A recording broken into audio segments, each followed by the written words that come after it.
So here we are configuring. Suppose we have a class. We have a class and we have the members in the class. Members in the class. And we have another class. We have some other members in the class. Now we want to access the members of class A in class B, without maintaining any relationship between them. Without maintaining any relationship between the classes, we need to access them. We need to configure and access them. Then technically, what we can do is, without creating relationship between them, the member of A class must be accessible in B class. Then we create an object of A class. We create an object of A class in B class. Through this object, we can access the members of A class in B class. So we can access the member of A class in B class. That means without any relationship, we can access the member of one class in another class. This is what generally we technically call as has a relation. That means while accessing through an object, it has relation. It is not is in relation. It is not is in relation. It has a relation while accessing. After accessing, it is finished. Right? If it is continuously in relation, then usually we call it as is a relation. Usually we call it as is a relation, right? It is not is a relation, it is has a relation. So let's see one simple example, how we can manage that, how we can access the members of one class in another class. So how this relation works, right?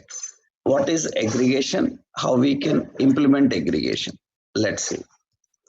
I will create a new class, a new folder, a reusability.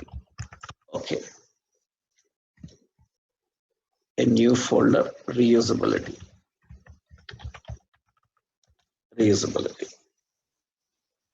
And I'm creating a new file inside it.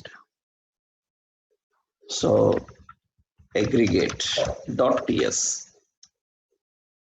Okay. Here I'm creating one class. So this is class. And I will give the name as super. That is the class. Right. I'm creating another class, that is super class. And I'm creating another class. So here I said some derived. These are general keywords here. Super and derived are the general keywords here. Okay, let's see. Right. Now I'm creating some members in the super class, which I want to access in the derived class. So without maintaining any relationship between the classes, right?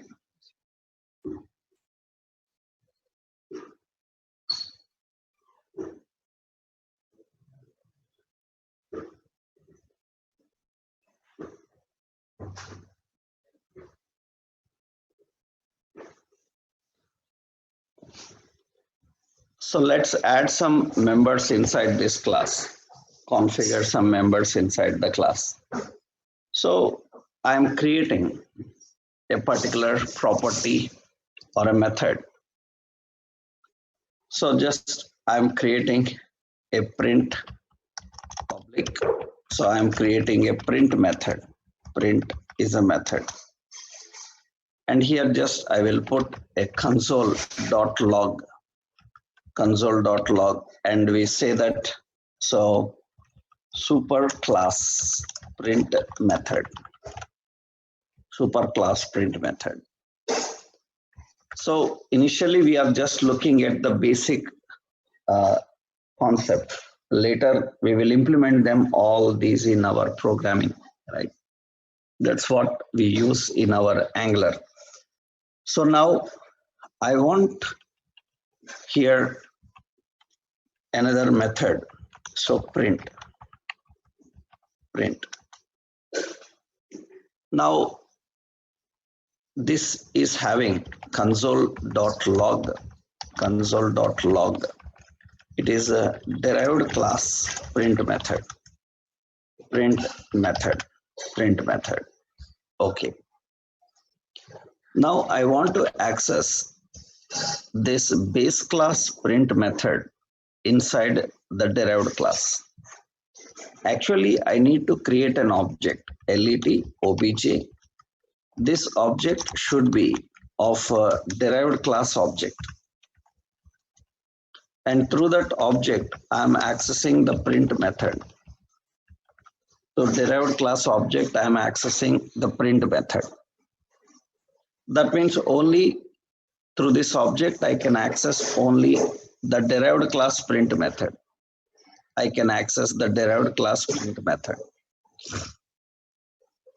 So I will open this here and run this.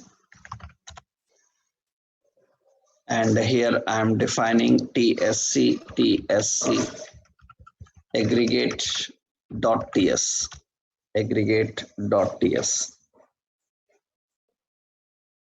And node aggregate.js. And you can see it is printing the derived class print method. We are having derived class print method. Now, important is through this derived class print method object, I'm able to access the base class print method. That means through one object, I need to access both of them. Then how we can handle that? How we can access that and how we can use it? Let's see.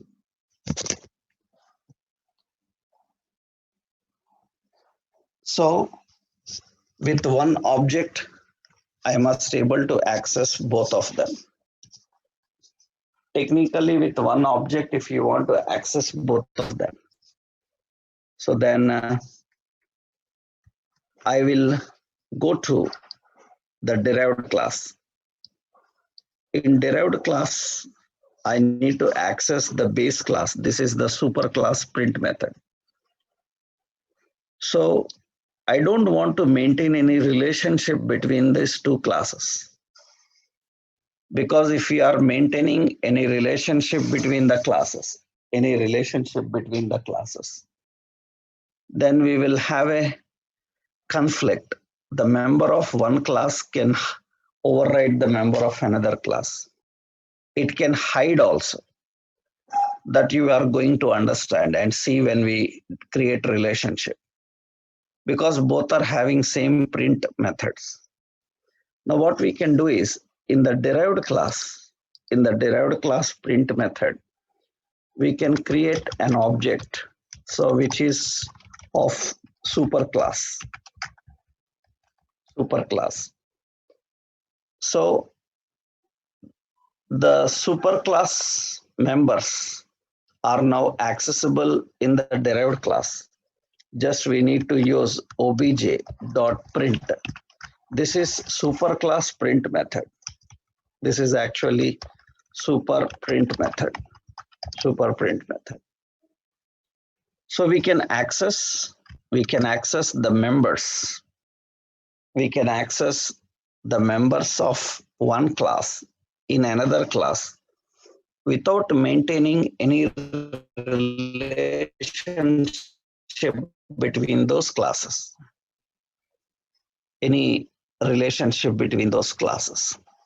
So that is one important.